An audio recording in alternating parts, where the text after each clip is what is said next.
بسم اللہ الرحمن الرحیم۔ جب ایک آدمی زندہ ہو تو اس کی جو اولاد ہے ان کا کوئی حصہ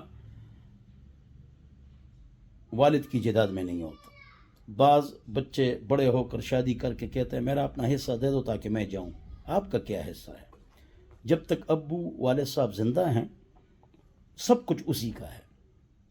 کسی بیٹے کا یہ کہنا کہ میں جا رہا ہوں مجھے اپنا حصہ دے دو یا ویسے مجھے اپنا حصہ دے دو، یہ حرام ہے مانگنا، اپنا حق سمجھ کر۔ ہاں اگر یہ مقصد ہو کہ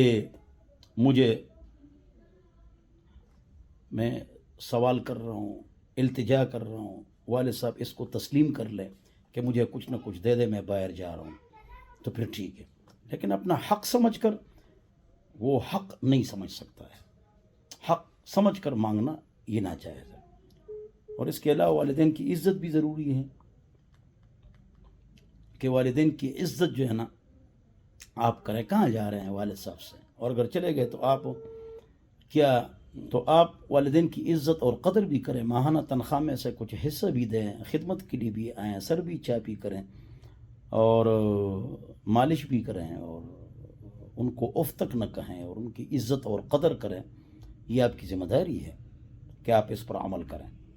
کہاں جا رہے ہیں بیوی بچوں کو لے جا کر؟ قل لعاصی الوالدین، والدین کے نافرمان کو کہو افعل ما شئت، جتنے اعمال کرنا چاہتے ہو کرو، چونکہ والدین آپ سے ناراض ہے اس لیے فإن مصیرک الی النار، آپ کا ٹھکانہ جو ہے وہ جہنم ہے۔ اللہ ہماری افات فرمائے اور والدین کی قدر کرنے کی توفیق